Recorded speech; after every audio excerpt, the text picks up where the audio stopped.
Buen día, amigos, colegas, compañeros. En esta ocasión voy a hablar acerca de lo que son los gases industriales y en un video posterior hablaré de lo que es la seguridad con el acetileno y otro posterior, la seguridad con el oxígeno. En esta ocasión vamos a hablar acerca de los gases industriales, como ya lo comenté. Pero, ¿qué son los gases? En relación a las condiciones de temperatura y presión relativamente estables existentes en la superficie de nuestro planeta, se designa como gas a todo elemento o compuesto que exista habitualmente en este estado, obviamente el estado gaseoso, diferente de los estados sólido y líquido.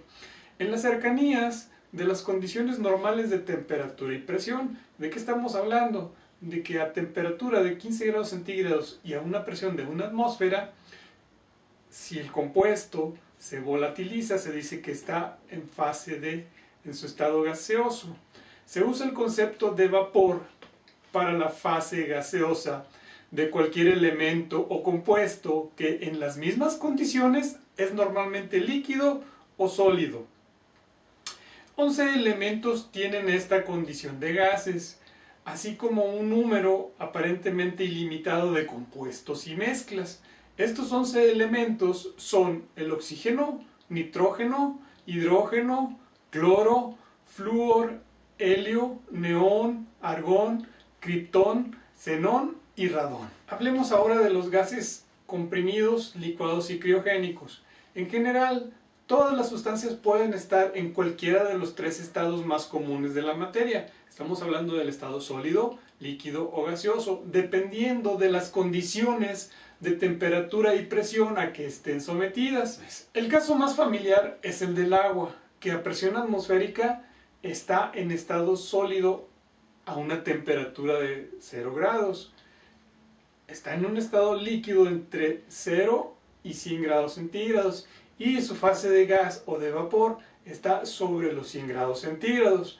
Hemos definido como gases a aquellos elementos y compuestos que a presión y temperatura ambiente permanecen en estado gaseoso. La baja densidad característica de los gases hace que una pequeña cantidad de gas ocupe un gran volumen. ¿De qué estamos hablando?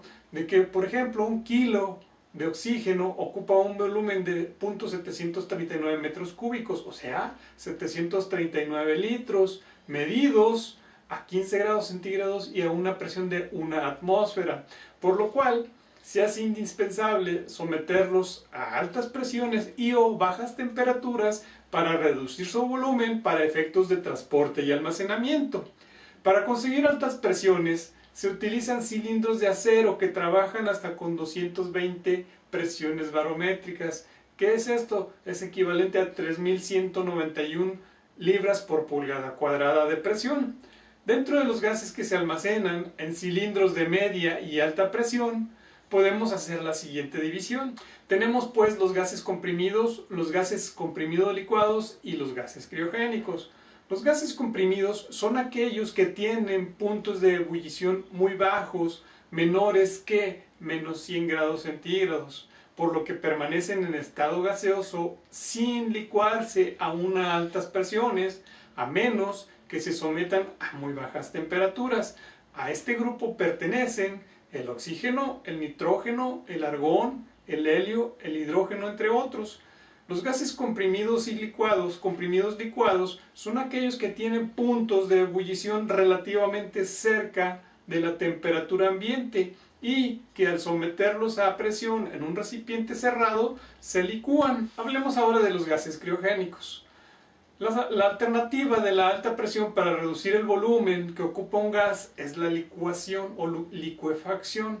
Aquellos gases que no se licúan aplicando altas presiones pueden ser licuados utilizando temperaturas criogénicas. Los casos más comunes en que se utiliza esta alternativa son el oxígeno líquido, el nitrógeno líquido y el argón líquido. Es pues conveniente explicar brevemente el significado de la palabra criogénico para facilitar la comprensión de este tema. Criogenia es la ciencia que estudia los procesos que que ocurren a temperaturas inferiores a los menos 100 grados centígrados. Esta definición incluye a todos los gases con punto de ebullición bajo la temperatura anteriormente indicada, tales como el oxígeno, nitrógeno y el argón, con puntos de ebullición de menos 183, menos 196 y menos 186 respectivamente, los cuales son los fluidos criogénicos de mayor volumen e importancia.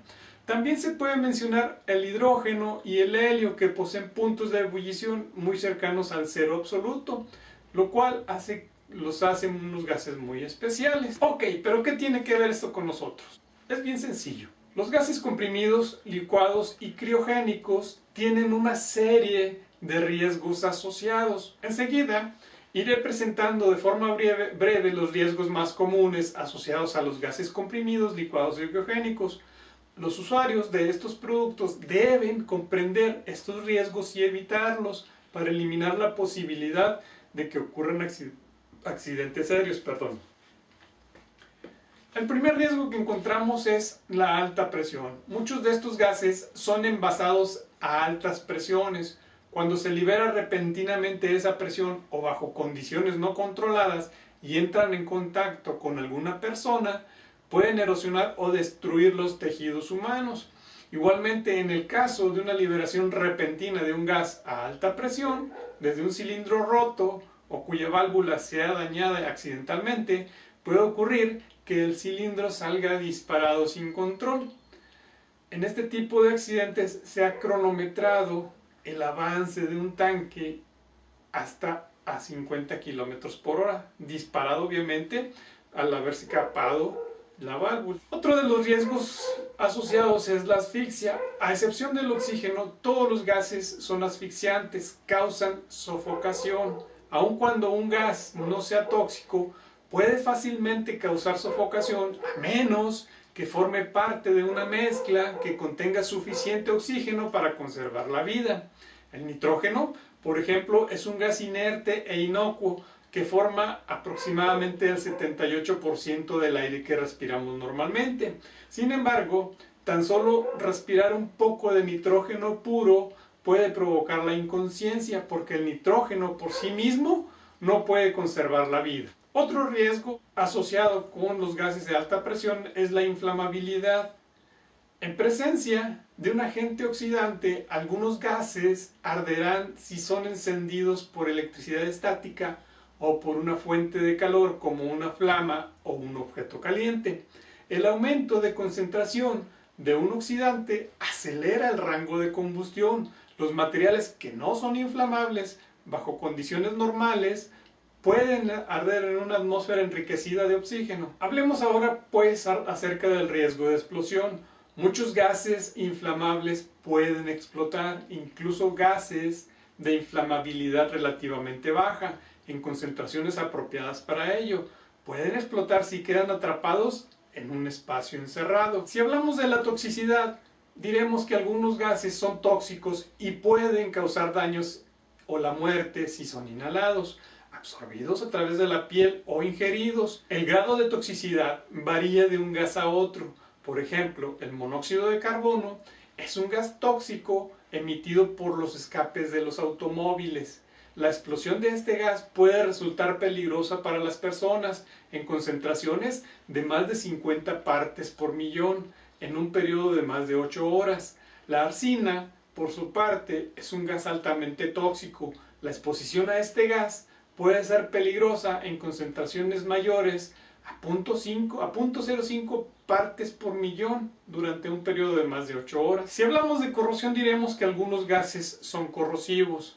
Atacan químicamente produciendo daños irreversibles en tejidos humanos, tales como los ojos, la piel o membranas mucosas. También atacan químicamente y carcomen el metal, el hule y otras sustancias. Algunos gases no son corrosivos en forma pura, pero pueden resultar extremadamente destructivos en presencia de humedad o de otros gases. Una ligera fuga de sulfuro de hidrógeno, por ejemplo, puede convertirse en una fuga enorme debido a que el sulfuro de hidrógeno reaccionará con el oxígeno del aire y corroerá el contenedor que lo almacena. Otro riesgo asociado es la oxidación. Algunos gases son oxidantes, es decir, crean riesgos de incendio aun cuando ellos mismos no sean inflamables. El oxígeno, por ejemplo, no es inflamable, pero acelera vigorosamente la combustión. Dicho de otro modo, cualquier cosa que pueda arder, arderá más deprisa y a mayor temperatura en presencia de una atmósfera enriquecida con oxígeno. Inflamabilidad espontánea. Algunos gases son pirofóricos, es decir, no necesitan una chispa o fuente de calor para incendiarse.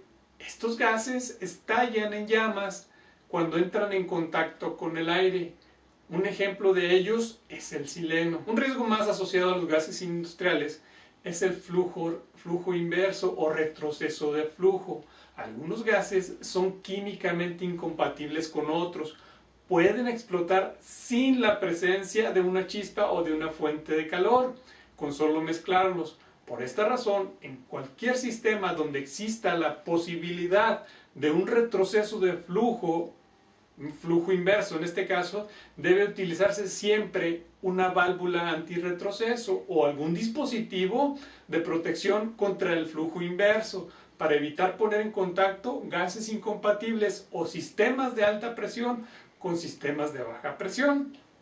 Otro riesgo más asociado a estos gases es el frío extremo. Los gases criogénicos, como el oxígeno, el nitrógeno y el argón líquido, y algunos gases licuados, tienen temperaturas extremadamente bajas. Al entrar en contacto con los tejidos de la piel, pueden congelarlos y destruirlos con gran rapidez. Muchos materiales son incompatibles con las bajas temperaturas de estos gases. El material de fabricación de algunas tuberías, por ejemplo, son perfectamente rígidos a temperatura ambiente, pero pierden ductibilidad y resistencia al impacto cuando se someten a temperaturas criogénicas. Ok amigos, hasta aquí le vamos a dejar en este tema. Recuerden que me gustaría leer sus comentarios en nuestras redes sociales que están apareciendo en este momento. Me gustaría conocer su opinión, si les es útil o no esta información y si tienen algún tema en específico del cual se requiere que se hable. Espero leer sus respuestas. Nos vemos hasta la próxima.